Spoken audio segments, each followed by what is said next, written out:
Hi, I'm Nicholas King, and the word possibility means to me actually what it originally means. And the word possibility comes from the Latin possibilis, which means or translates to able to be done. If you think you can, you can. If you think you can't, you can't. So I think the word possibility means to me it comes down to a decision and a choice. Ladies and gentlemen, possibility seekers, welcome to the It's All Possible podcast. I'm super pumped today to have all the way from Burleigh Heads in wonderful Queensland, Mr. Nicholas King. How are you, my friend? Fantastic. Pleasure to be here. Great. Excellent. To be in the room with you. In the room, in the virtual room, although I wish I was at Burleigh. I always love going to Burleigh. It's always a wonderful, and I haven't been there for like over a year, Nicholas. How am I coping? All of the cool people come to Burleigh, Rob. They all come to Burleigh. You're exactly right. Hey, look, you and I have been passionate about self-leadership and about personal development for a long time, but how did you get into it? There's a long story, as there is always. There's a long and short story. Maybe I'll give you the short version. Give me the short one, yeah. I'll give you the short version. So it's about 6 years ago, 6.5 years ago now, that I had a moment in time, and it was all based on, I wasn't doing too well in my mind. So was working with a psychologist by the name of Greg Gardner, who's now a dear friend of mine as a result of what I'm just about to tell you. And I just couldn't reconcile what was going on, in terms of me and being unhappy, basically. I didn't know why. And in one of the sessions, he basically just said to me these words, just came out of his mouth like this. He said, "Nick, you've got to remember, your mind doesn't know what to think. It believes whatever you tell it." And the longest story is a long version of it, but I can't the short version is something just released, basically, in hearing that. And out of that, in the 6.5 year period, learned a lot. But one of the first things was realizing, hold on a minute. For so long, I allowed kind of my emotions or my circumstance to can take control of me. But it's the other way around. It can be the other way around. I can take control of my emotions. Thus, in doing that, and the way that I think, I have some level of influence over then what happens outside of me. And so that's what really spurred this understanding of, hold on a minute, I need to start leading myself a little more than I have done in my life. And that is, I'm 43 now. So that was kind of late, it's like 36, 37 that realization came in. And since then, just really learning, I suppose, the art of what it means to lead oneself and why that's important. Yeah, I really like that. Nick. And it's so good. You you reached out and went to a specialist and someone who was actually able to help you out and put it in context. And make that shift, because it is very true. It's not as easy as everyone says. I spend quite a lot of time on my book, It's All Possible, around this area, because I've been fascinated by the subconscious to conscious. And Brian Tracy, one of the great sales experts, as you would know, I had the pleasure of interviewing Brian about 20 years ago when he was over here in Australia. But one of the things he says is that, about 95% of our actions are really what we feel and what we tell ourselves. And yeah, that's so true, isn't it? It seems so easy, but it's actually a lot, really important to understand that, it's how we feel inside and how we project is how we're going to feel on the outside. And that seems easy, but there's so much. And I know we're going to get into that with you. We're talking about thinking mechanics, because I'm really keen to get into it. Hey, but I want to talk about this as people, our listeners now, will know that you're in Burleigh Heads. You're very successful at what you're doing, but hey, what's this accent going on here? What's your story there? Yeah, from the motherland. On the motherland. So I grew up in southeast London, a place called Croydon. Shout out to all the Croydonites. And then I moved over to a place called Bromley, again, kind of in the southeastern corner of London. And the crazy thing there is that I travelled from Lhasa in Tibet to Kathmandu along what's called the Friendship Highway. And I met a bunch of people from Bromley on the Friendship Highway, get this, in a double-decker bus. Get that. That's nuts. Right? But Bromley, and then I went to university up in Stafford/Stoke-on-Trent, which you may think, where's that? It's Midlands, but it's where the China, Wedgwood pottery comes from, Right, which is no more, right. I think, but it's, it's like the Queen's pottery. Yes. And then and that's when I left England straight after graduating, and I've not actually lived in England since. Yeah. What brought you to Australia though? How did you make your way out here? That's an interesting question. So I first came here for the millennium. Right. And that's interesting, actually, because it does point me to, it was one of the earliest evidence to me when I came kind of more self-aware of the power of, thinking, dreaming, and so on. And at a very early age, I can't tell you why, but at a very early age, I think my parents were talking to about the year 2000, and I was born in 1977. And so I just thought, oh, wouldn't it be amazing to spend somewhere like where you get the first light? I remember thinking that as a kid, in the year 2000. And so when that came about, I was actually living in Japan. And it was a year after graduating. And then my mates came over from England and said, let's go to Australia. I went, well, that's going to be one of the first places to see light, isn't it? And so that's what brought me to Australia for the first time. And I absolutely fell in love with it. And then just time went on. I actually got a sales role in Copenhagen, Denmark, and worked there for about 13 months. And then got transferred with that company back to Australia. So that was my kind of then my stint, my time to live and get to know the country and kind of fall in love with it, basically. Yeah, and get paid to do it while you're enjoying it and having fun out here. That's awesome. Absolutely. Yeah, that's really great. Well, great. I always like to get the background and stories, but I really like that bit you talked about, having that kind of vision and that dream in your mind, because I can't tell you how many stuff you implant in your mind that you start to take subtle action towards that comes to fruition. And I know you will have this as well, but so many things that I've planted in my mind, written them down, it's not only in my mind, but I might have written them down, but then lost what I wrote down or thought about them on and off, and they just started to come toward me, or they've arrived, or I've got them and looked back at my notes 3 to 5 years ago and found, I wrote down exactly what I have. Have you ever had that? Oh, absolutely. I mean, it is phenomenal. And the more that, society as a whole tries to get more knowledge about that than the mind, I think the more we're become aware of how much we don't know. And by no means am I ever going to be here with someone like yourself and profess to say, no, it all not at all. And just becoming just more and more aware over time of the potency of our thoughts. And how much we don't think about that. Yeah. The potency it is incredible. It amazes me more and more. And also that, how toxic our thoughts can be as well, and how negative our thoughts can be, and getting that downward spiral as well. But look, hey, we're going to get into that. I want to ask you a question though. Who were your mentors growing up? Because you're a big believer in mentors and leaders. And so growing up, who were they? I am. And so that's a really, really good question. And on formats like this, I always have a policy to myself to be completely candid. And you're right. I mean, mentorship and coaching, I think, is one of the foundations of any form of progress, right?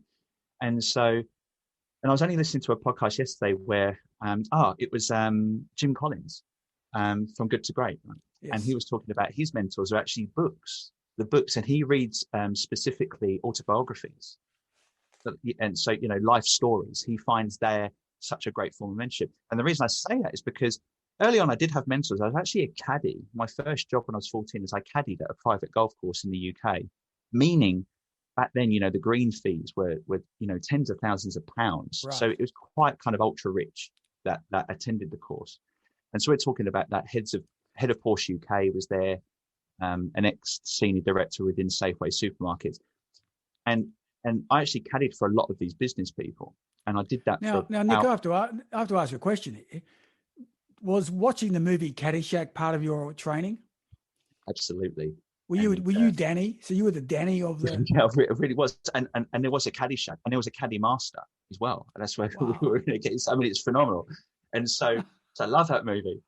But the learned so many little things from these guys. Caddying, for 3 hours, doing around 18 holes, 3 hours, and doing it for 4 years. I got to know these people, and one of the first guidances I got in business was again, really long story short, but it was never be afraid to ask a question. There is never a stupid question. In fact, you look more stupid not asking it you will ever do asking it. And that was one of the key things I took away. And that was by a guy called Sir Terence Spratt, of all names, who gave that little sage piece of advice. My mentors now, are actually, I know it's probably not the best answer I can give, but are the books that I really plow into. So I've got, you can see it, I've got a printout of The Go-Giver, the 5 laws of stratospheric success. And I live by those laws. They're a real mentor to me. But I think your point's valid, though, that, Nick, I think it's very valid to think that, you don't have to have mentors that you have to meet with. That's great.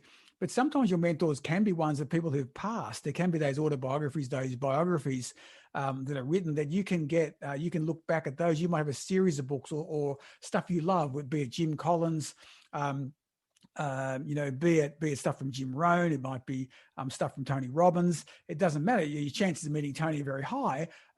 If you go to a lot of his seminars, you might, but you may not need to. You may get enough from being mentors that come from different parts. So I love that. Could be podcasts. It could also be books, like you mentioned.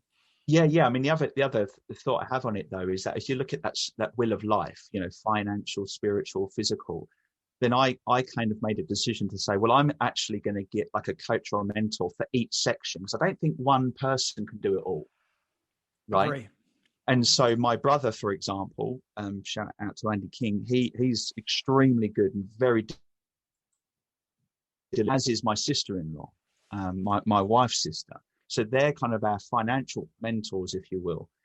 But the other thing is, I realized that, do I need a point in time with one person, thus they are a mentor? Because the other thing is, I know it sounds cliche, but you've always got the opportunity to learn from people. So from that perspective, you're kind of always in that frame of mind of being open to be mentored by someone at any point in time.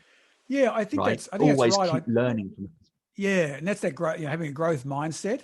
I think, and you've probably seen this as well, but one of the things I see people make a mistake doing is they reach out for mentors or reach out to a coach who has literally no experience in what they are doing. And the first thing I always ask, if you want to reach out and have a financial coach, let's pick your example there, which I love that idea, the wheel. I think if you want a financial coach, well, they better be richer than you are. They better have done something that you haven't done already. But oftentimes people don't. They rush into to a coach or a mentor because they've been offered up or someone's there. But you've got to do your due diligence these days. You want to follow someone who's actually been there and done that. And you're right. And actually, talking about questions, I did get a coach for a period of time, and he was actually fantastic, really, really good. But the question I asked him, I'll reframe it because I asked it a different way. But the question was this. When he was talking, he was more of a life coach for me for a period of time. When we're talking about life, what's the question you want to ask someone to know that they've gone through life and learned a few things? And of course, I mean, that I've learned more from the painful times than I ever had really from the pleasurable times. So the question I asked him is, and again, I didn't ask it quite like this, but I said, what pain have you been through?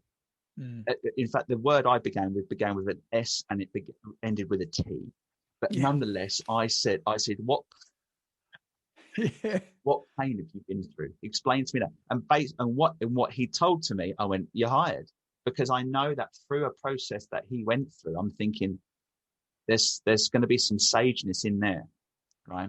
And so that's a key question I'd ask a life coach. What has it all been happy, Larry, for you? Or has there been some moments for you? Because it's those moments I want to know about, because then I know whether you can help me or not, I suppose. That's my thinking there. Yeah, no, it's a really good thought, and certainly one that's from the major mentors and people I've been with, that's where they would ask that question. You want to talk to that person, even if someone's been bankrupt, I want to chat to them. I want to say, what happened? What did you learn from that? What wouldn't you do next time? Yeah, and I'm not talking anything, disrespectfully or, chronic or severe disease or anything like that. That isn't what I'm referring to. I'm just talking about life. I'm just talking about what we all experience, and it's ebbing and flowing, isn't it? Yes. But it's out of that ebbing and flowing. We learn. We learn from it. So Yeah. So talk about thinking mechanics for a moment. So you talk about this concept of thinking mechanics. Tell us about that. Yeah. Well, it comes out of that session with Greg Gardner. Right. So my life changed from that moment on, quite literally. And it was the textbook. You type into Google revelation meaning. I had that. what that describes in Google is the meaning of revelation. I experienced that in that room when Greg said to me, your mind doesn't know what to think, it believes whatever you tell it. And the story is, the candid truth is the next morning after that session, it was a Saturday morning, about 3:00 in the morning, I literally woke up in bed and thinking mechanics was almost coming across my mind's eye like a scrolling word. Thinking mechanics. That is the candid truth of it. And I thought, that's it, because since that session, I realized, my goodness gracious me, what have I been thinking all of this time? And more to the point, in a kind of a depressed state, you're thinking about you a lot. Right? True. And so I realized, I thought, and I immediately kind of thought, yeah, that is what it is. It's about how can we tune our minds? Can I develop a resource which helps people kind of tune their own mind, tune the way that they think? And so from that perspective, thinking mechanics being the resource to help you do that, like a mechanic on the car, then maybe I could develop a resource that could be a kind of a mechanic for your head. I like that. And I'm a big believer in mindset maintenance, right? Which leads itself really well to the mechanic side, because you can get the car going, you can rebuild the car, you can get the mind going, but what are you doing to maintain the maintenance? You're going to maintain the car. And so I find that quite often what people need to work on is their mindset maintenance, which is the smoothing out of the peaks of the excitement and the troughs of the challenges of life. So I think that's the mechanic side to actually, work out. So it's a smoother ride. You're going to have your bumps, right? You're going to have ups and downs, but you're going to have some mechanics to cope with that, some better suspension if you want to put it in the mechanics world. Yeah, exactly right. And really, I'm a massive proponent of, I have to be willing to do the things myself first that then I'm asking others to do or say or be, right? And so really thinking mechanics was initially for me, what am I, how can I tune this just hugely amazing gift that we all have inside of our skull? But with everything I've read for all of the sages that we all know, the Zig Ziglars, the Jim Rowans, is it true? Is changing the way that I think actually going to influence what I do with my life? Really? And so that was really the first experiment. I've got to be willing to be it myself. Yeah, and certainly it's been just phenomenal, really, the journey. It's what they call me search rather than research. Yes, it really is. Yeah, absolutely. And that's where most research comes from, by the way. It tends to be someone who's doing me search on themselves for one particular reason, gets a passion about it, and decides to publish it. So we ended up with me search becomes research because someone's got some passion. I don't really know of any other research project that doesn't really start off in a way that someone's doing some research around their own world first, then realizes, hang on, this is bigger than what I thought. So it's really interesting. And you also say that, what you think you are in your mind is how you present yourself to the world. I thought that was really great. I really love that. Tell us more about that. I think we've heard variations of that, right? Over the course of years, I suppose, as more and more people get interested in the mechanics of the mind, right? And so, but look at it like this: is I took a photo of the Sydney Harbour Bridge and the Sydney Opera House from Macquarie's chair, Miss Macquarie's chair, that side, right? And I just sat there and I thought, you know what? Both of those things started in someone's head as a thought. Yes. Right. And if you just let yourself dwell on that for a bit, you can just go, And so the same then applies to you as an individual. The way that you think of yourself is essentially then what you then present to others.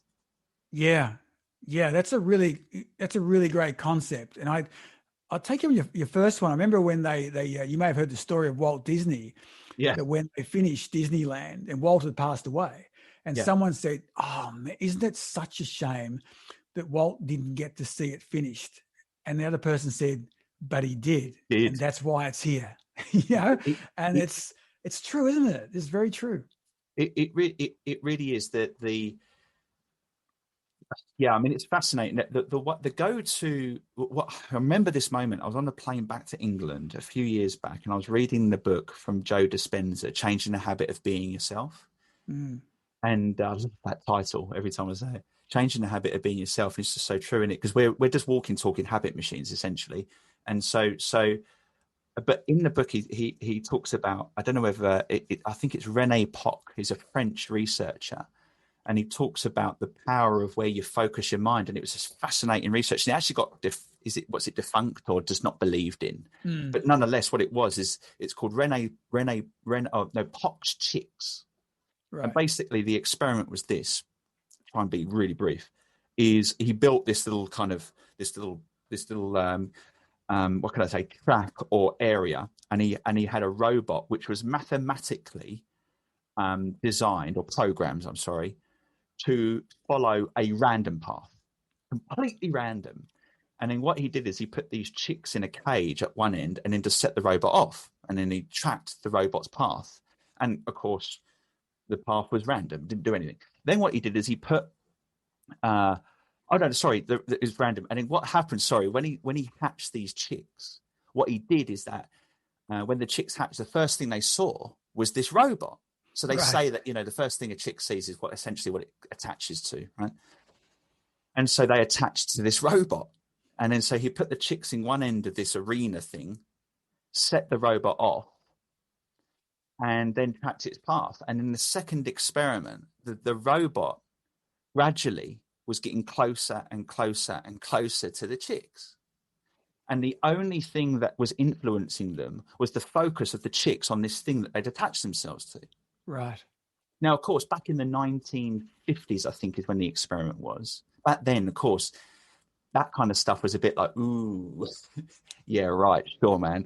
But now, the focus of the mind, purely just focusing on something. And when you're able to imagine something and I talk about seasoning it with a little bit of belief and faith, then essentially what you apply your focus to will eventually come to pass. But it's just you need to, and that focus is the ability to mentally focus is just paramount. Yeah, and look, that's exactly, I think that's been proven that, we are what we focus on. We are what we think about is that point. I love that seasoning though. That's a really great little point.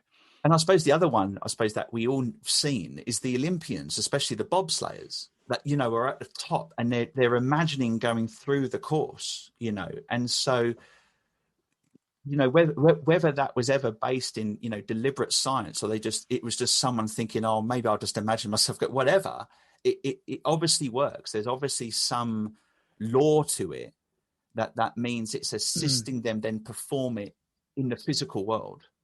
Well, it absolutely works. And I've done it myself, and I've done it with my sons in sport. And the power of visualization is absolutely incredible, because it teaches the subconscious. The subconscious doesn't know real or imagined, right? So subconscious is. So it doesn't matter where it will default back on what I call habits, beliefs, and opinions, but it will change if it has a better vision, whether that's real or imagined. And I'll give you an idea how young this was. My son, when he was 9 years old and racing motocross, the night before the race, he would visualize the race. He'd visualize in his mind the perfect start. So it's got to be the perfect race. There's no point doing one that's not perfect. He'd visualize the perfect start, the perfect first corner, the perfect jump.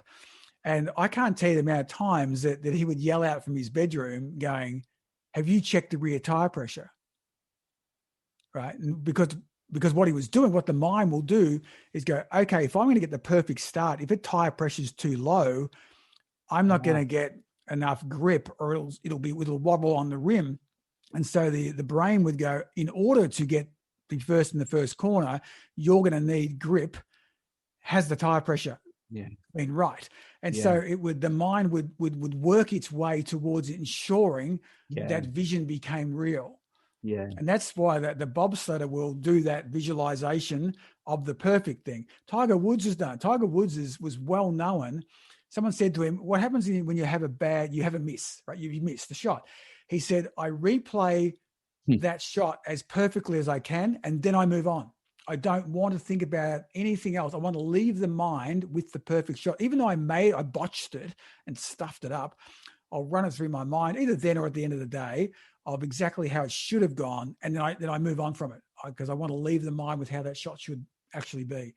There's plenty of stuff. So I can absolutely tell you from a very young age, if you can get into the power of visualization, what I find works the best is the end goal. So the end goal, the absolute end goal of finishing the race, picking up the trophy, whatever it happens to be, whatever your end bit is, visualize the end part, because the mind is very good at then working backwards to what you have to do or be to get to it. And I mean, you and I are talking like it's a simple thing. It's not. It takes some practice, but it's to me, it's well worth it. Yeah, no, absolutely. And I got myself, I suppose that part of the mechanics piece was I actually wanted to know how it works though. Why is that? You know, for so long I read the books instead of, and we, no offense to you or I, but you know, you listen to podcasts and you hear people talking like we're talking now. And I'd listen to it, but going, why though? How does that work? Right. And I got myself into a bit of a kind of a, you know, the mental equivalent of a tongue tie really. And I just thought, you know what, I'm just going to let it. It's obviously there's truth to it. There's obviously some governing laws to this. Whether I'll ever get to know the answer, who knows? But just rather than get yourself too tied up with it, just make sure that you become, you know, an example of, at least be evidence of it, I suppose is the way I look at it. Be open to it. Be open to trying it. That's the first thing. And there is, you know, to me personally, I've seen it not only in myself but in my children, because I've taught them how to do it. Now it's a bit like electricity. Do we exactly know how it all works? We don't, but we do know how to flick the switch, right? And certainly you can go into working out how electricity works and currents and wiring it yourself and become an electrician or an electrical engineer. But most of us don't need to go to that depth. So just assume it works. But to my research has been around the subconscious, conscious. I've got into that part and got into the mechanics of that and seen the amount of thoughts we have per day. The amount of thoughts that are the same as the ones we had before, the day before that, which become wise habit. To your point, it's the great, we're habit machines. I love that phraseology. So I think thinking mechanics, I really like the thinking of that, because you start to get behind the science and you start to think, actually, where does this work? How does it work? Give it a go. And in what circumstances? And I think an example, Nick, I have in my book is voices. I talk about the voices in our head, and I talk about and I'm sure you're the same with that, but I actually got it down to 3 voices. I found 3 voices in my head, which is the mechanics side, because I was interested. What does that mean? So I actually got it down to 3 voices. And then I was actually on a podcast, a really good friend of mine, Renee Duran-Suso, if you know, she's a leadership speaker. She said, have a think about when they occur. Right.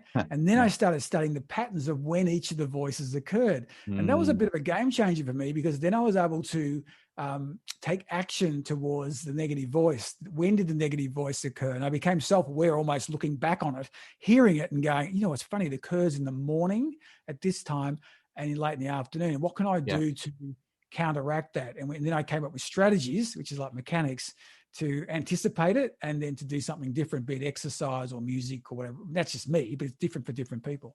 No, I think it's great, because one of the things I have learned is this, you know, the hugely underrated thing that makes us, one of the things that makes us very different from other species on the planet, is the ability to shift perspective at any given moment.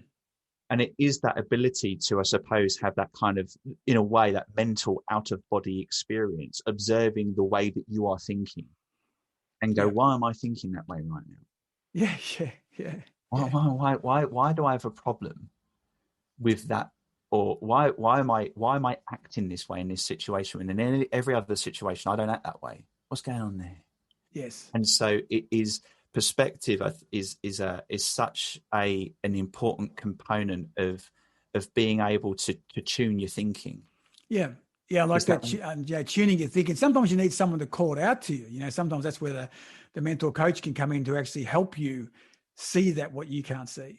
Yeah, I mean, I've said this I've said this to myself, I suppose. You're right. You know, it is me search. Is that what it was? Me search. Me search. And the me search told me that really, Greg, a friend, but I've kind of called and if any psychologists are listening to this, please don't take offense, but I call you thinking coaches. That's what I consider the psychology community, thinking coaches.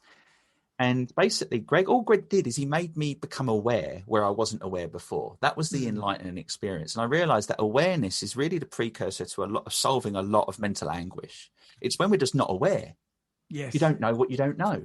kind of, yeah. And you're in this bubble, and this thinking zone. And I think that's where, I think that's also been an issue through the pandemic. I think a lot of people who are isolated through that, you can get into your own world. Even if you're within a family, you can start thinking and almost get into whether that's positive or negative, but it can actually go into some dark territory, because we just didn't have that work example, or getting on a train, or riding a bike, or doing stuff, riding a bike to work, or you didn't have that separation. We were kind of locked down, especially in Victoria. We had some tough times. Yeah, of course. It was crazy, right? And but yeah, it's that awareness that I think making someone aware of something that maybe has some significance to them is the starting block to helping people resolve any kind of mental turmoil, as I put it, because that's what I had, real just turmoil inside my head, and in building that awareness. And of course, then you reach a plateau again, and then you need to be made aware of the next thing. Yes. But it's this awareness that's almost allows you then to kind of, in a way, then begin to self-diagnose. Yeah. And that's where the perspective comes in. And the awareness and perspective are kind of husband and wife, really. Yeah, and then you can take some action on it. Hey, look, I want to talk about some other areas as well, which I think are linked to this, because you've done a lot of work in the sales space, like me as well, which I find a fascinating area. What attracted you to the area of sales? Well, I think most salespeople will say, cliched answer, I know, but you didn't wake up and go, I think I want to go and sell things now. And so it wasn't that I was attracted to it. I think people always said, you got the gift of the gab, you're like a London geezer. And of course that kind of gravitated and pigeonholed you a little bit. But no, I mean, it was really a chance. I long story short, it was actually the job in Copenhagen that was my first introduction to selling, and that was cold calling. It was cold calling for selling conferences across Europe, and it was really horrible at times. So that's a tough gig, isn't it? It was a real tough gig, but it's interesting. Even after all these years on, I leverage now so much of what I learned in those years, right? And I've got to be so grateful for that. And I am so grateful because, I got from Copenhagen, I got transferred with the company to Sydney.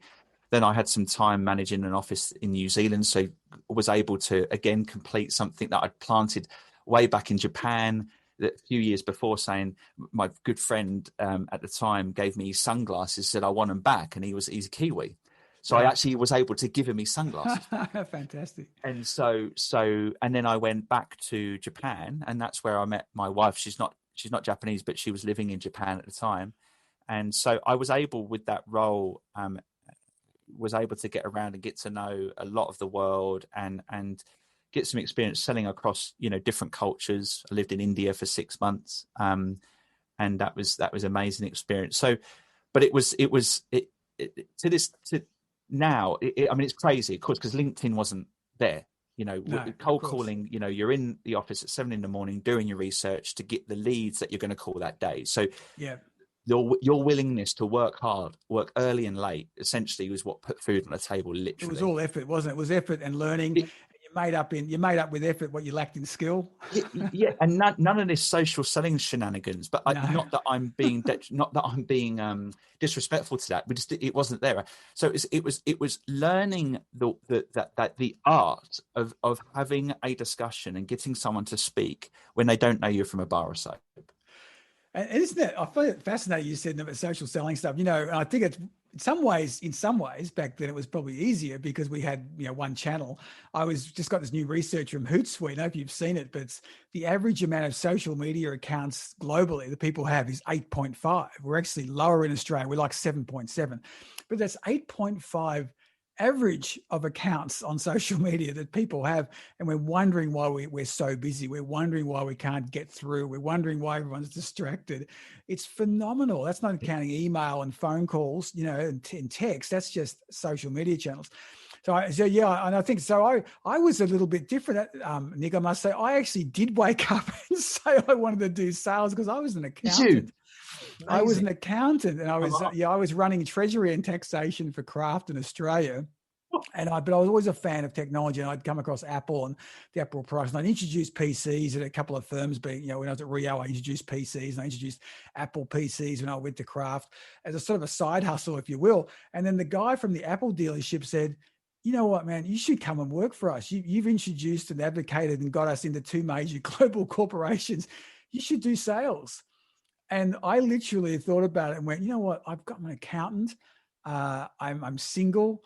I should try it, because if I get to the age of 35 and I've got married with a couple of kids and I never did it, I think I should do it."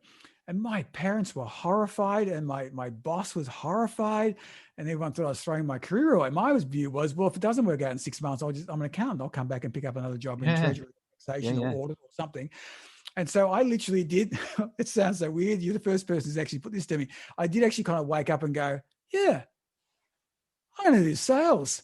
Yeah. And I literally, resigned my job and joined an Apple dealership and reseller, and got into I was in the reseller world for, how long? Nearly 8 years, until I actually was hired into Apple. Apple actually took me on direct from that point. But yeah, I was but only one of the rare kinds. But it's an interesting space, and the reason I think that you and I were into it as well, and like it, your mindset is so important, isn't it? Because if you don't like rejection, it's not a great place to start.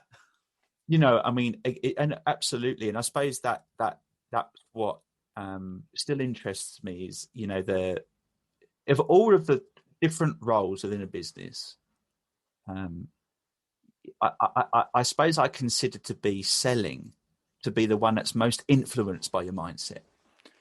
I agree. And I think I've left it to, as I think you have as well, mine's probably developed to entrepreneurship, to selling an idea, selling a concept. You're influencing, and leadership is influence, selling is influence. If you can't influence, you're really not going to make much money selling. If you can't influence as a founder or an entrepreneur, you're not going to get the idea up, and then everybody suffers. So I think this whole, I kind of like it, the selling side, to be about influence and being passionate about something that you believe in. I've never sold something I don't believe in. That's one thing I've always had as a value. I absolutely agree with you. And there's been a couple of times when I actually got out of selling with this kind of, whole thing of, I'm not going back there. It's hard. But I realized going out, I thought, hold on a minute. It just because you're not in selling doesn't mean you don't need to sell. Great point. And so, because whatever facet you're in, whatever you're doing in a business, you're going to have ideas, you're going to have things that you're going to want to implement, you're going to have projects that need some level of, and the way I look at selling is really, and I only introduced this in a presentation the other day, is that ultimately, and it was actually a presentation about communication, which of course is a major facet of selling, yes. but it's a major facet of any part of an organization. But really, what's the whole point of communication? Well, I look at it as really, let's look at speaking. If you're a speaker, what you're trying to do, well, I learned from speaking that ultimately you want to try and change.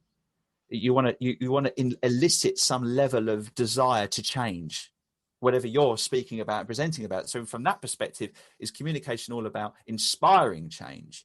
And to be frank with you, that's selling, isn't it? Totally. If you can't sell the change and tell get people motivated and excited about the change, right? It's not going to happen. And so I realized that you may be hurting out of a job title that says you're a salesperson, but you're not hurting out of selling. Don't confuse this, Nick. So then I realized, I thought, what are you doing? If a lot of life is about you trying to inspire change, in brackets, sell stuff, then learn it. Why not learn it where your job title is sales rep, right? Yes. And so that's why that's kind of what kind of always inspired me to keep going. I think knowing the numbers too, as I've learned, going through this, that when you are selling, not everybody's ready, not everybody's willing, not everybody understands it. And, I was on LinkedIn this morning, and one of my colleagues, Peter Turin, was talking about change, and people are often reluctant. And I made the point, I said, everybody I've met, there's no one I haven't met who doesn't agree with change. Everybody I've met agrees with change as long as they don't have to change. They're what I call change voyeurs. They're really happy watching other people change as long as they don't have to do anything. Change voyeurs, that's hilarious.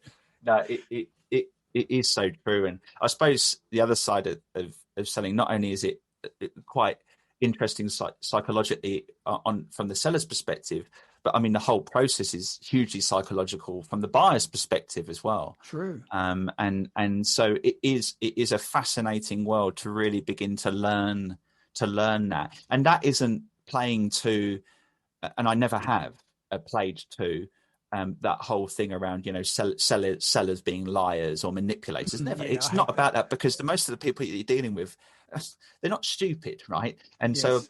So never. But it is about understanding. Anthony Robbins in his early work talks about how a decision's made. How does a human make a decision? And you boil it down to this: what's going to get me away from pain and move me towards pleasure? And your job as a salesperson is to try and depict that better than the next guy or the next woman. Why what you're offering is going to get them towards where they want to be and where they don't want to be. Yeah, correct. Right. Yeah. And so, and so from that perspective, it's a fascinating area to learn. It is. Yeah, and to look after people as much as you can, and show them the outcomes are. And this is, too many salespeople still just drop into, default features and benefits, and they don't really understand the customer's business and the customer's customer and all the rest of the good stuff that we, probably you and I have done a fair bit of teaching on, which I find quite exciting. I actually because I'm generally curious. I'm generally interested in customers. Oh yeah, I mean, I'm fascinated, I suppose, in again, I mean. When you're dealing with human beings at whatever point in a business you're in, you're always dealing with human behavior. But sales seems to be this kind of point of real seeing humans behave as humans behave. And so I think it's weird. We've kind of made it so much more complicated than it needs to be, the modern selling environment, because the same things apply time and time again. And we go back to the 7 habits of highly effective people. And one of the ones I really live by, and that is this: seek first to understand, to then be understood. Yes. If you said, I don't want you to describe selling how would you describe selling? I go, well, it's a process of first really understanding someone else, so that and they're willing to then understand you. Yeah, and it's so true, isn't it? And we make assumptions. I think that's the biggest mistake, is that people don't do that one. They make assumptions that they understand. Well, yeah, or they get it back to front. Understand me first. Here's my product. Here's the features. This is why it's amazing. Look at all the customers. And the buyer's going, all right, okay. Yeah. And so, whereas if you're